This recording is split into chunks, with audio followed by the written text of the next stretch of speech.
Thanks for staying with us here on News 360. Now time for our mission segment brought to you by Star Ghana with support from UK Aid, Danida and the European Union. On to our very first story this evening. It's been 2 terms since KG pupils at Bonsaho DA school narrowly escaped death when their classroom block collapsed, but nothing has been done to rebuild it. Another classroom block is on the verge of collapse, causing absenteeism in the school. Spencer Boateng reports. Many bricks have already fallen out from the wall of the upper primary block and basement. Parts of the foundation are also weakening. Attendance is poor due to lack of furniture, coupled with the fear that the block could collapse during school hours. The situation makes academic work unattractive for many, but to stay home alone, they will better come to meet their friends here. At lower primary 3, all seems to be well, considering how lessons are busily underway. At least, furniture does not appear to be a major challenge. At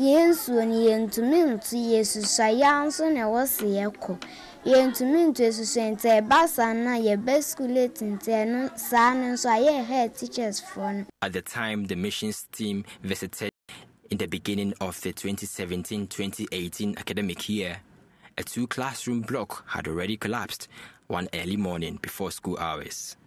Authorities improvised a structure put up through community initiative as a classroom. There was no board and furniture to facilitate teaching and learning in their improvised KG1 and 2 classroom. Also, the dusty nature of the floor for the combined classes did not encourage writing, which forced teachers to stop the kids from bringing books to school. 2 terms on, the situation is still the same. In the dust, the pupils step along recitals at the expense of catching cold. After studying in this condition through basic school, these pupils will be required to compete for space in senior high schools with their colleagues who are comparatively studying in better conditions. In the end, many may fall out and very few may make it into tertiary institutions. The right to equal educational opportunities and facilities is a constitutional provision, and the promotion of children's rights is among the duties of the National Commission for Civic Education. But children here are at a disadvantage. The DCE of the area, Robert Ajiman Nyantechi, told the mission team off camera that the assembly has provided building materials to erect a temporary structure for the KG pupils, a claim the assemblyman of the area confirmed. We have not been able, as of now, put up a permanent structure, but I've reported the matter to the district assembly, and the DCE has promised to put up a structure for us.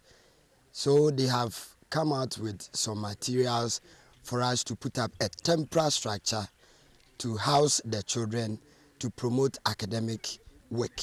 Checks from the community, however, revealed that no building materials had arrived yet at Bonsaho for such purpose. The whole problem is about their road.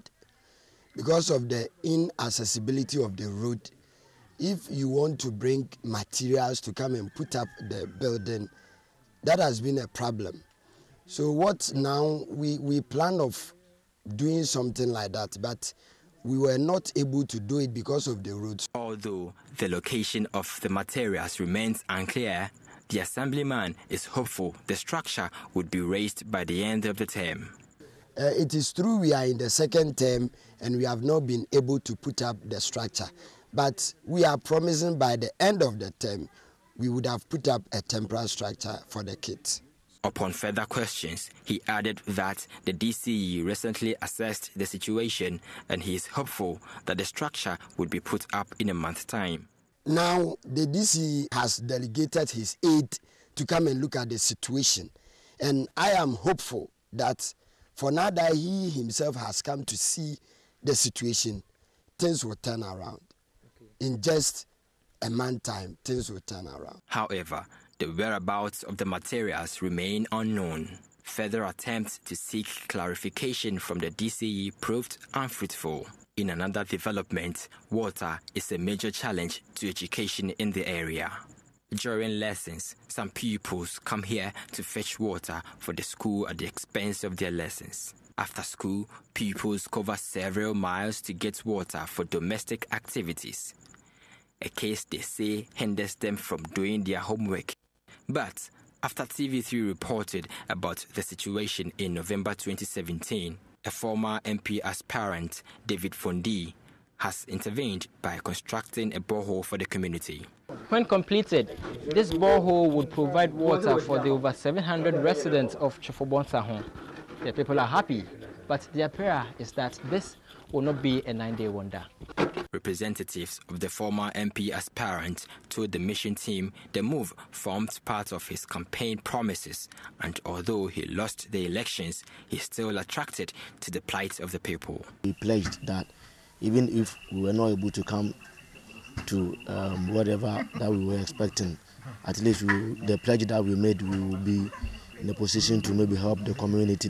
Old Students Association of Bonsaho DA School say they are grateful to TV3.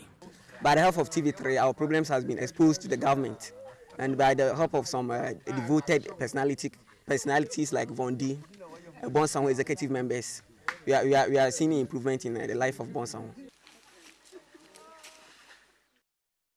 And the mission team will certainly keep an eye on developments at the school and bring you more on it subsequently. But on to healthcare now. In their attempt to save the sick, the people of Chifo Bonsaho trek about 9 miles to seek emergency medical attention in a nearby town. The absence of a CHIPS compound and the poor road network in the central region town is hindering access to healthcare services. This has resulted in the death of some sick persons in the community. Spencer Boateng filed the following report. This is the level of deterioration of the road from Ateku to Chifo Bonsaho in the Atimokwa district. Ideally, it takes less than 35 minutes to cover this stretch using a vehicle. But the road is in such a state of disrepair that no driver is willing to ply. Drivers have abandoned the route for nearly a decade now, making access to the community problematic. The community is entirely cut away from the Chifo Atimokwa district as far as vehicular accessibility is concerned, while residents continue to die on their way to get emergency health care. Farm produce also continue to perish, making life difficult for the people. The alternative means of reaching Chifo Bonsaho is through the Wassa East district of the Western region, nearly 2 hours from Chifo Praso in the central region. This part of the road appears easy to ply, except for the fact that one will need to endure the dust that is associated with using the stretch. At a point, passengers are forced to adopt new strategies. Even here also, the road has its own share of challenges. Apiesuman is the stop spot for vehicles. Only motorbikes could ply the road from here to Bonsaho. This tells you how the people are cut away from national activities, even at the district level. Even for those experienced in using motorbikes, they are extremely cautious.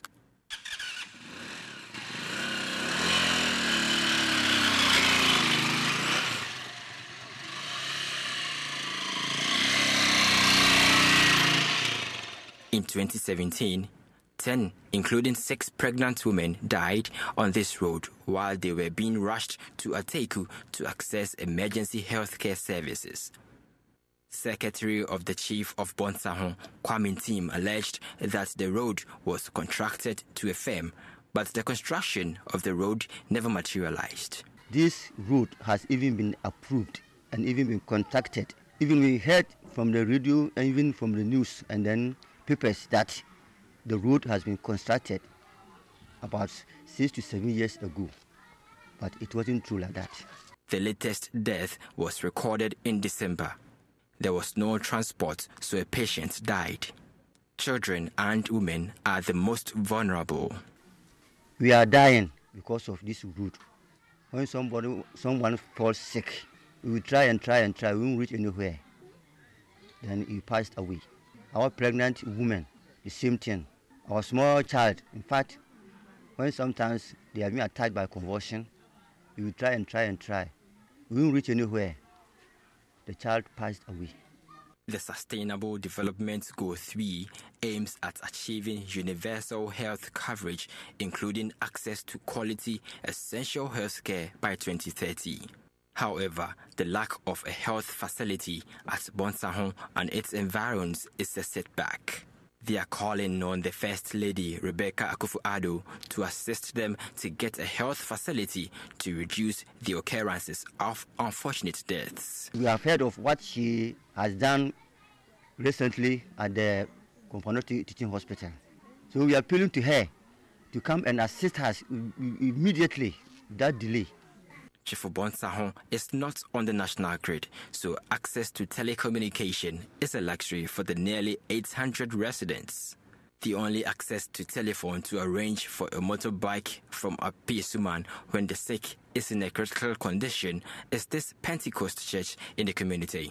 But this, they say, is not the best means of solving emergency health cases due to network instability. This church, the only place for making calls, is inundated, and here, privacy can only be a wish. Essie Infumwa, like some other women in the community, believes accessibility to networks would be a divine intervention. A lecturer at the Communication Department of the University of Cape Coast, Theophilus Nate, believes the situation could further have serious health implications on residents. Spencer Boating's report there. And that wraps up our mission segment for you here on News 360 this evening. It's brought to you by Star Ghana with support from UK Aid, the European Union and Danida.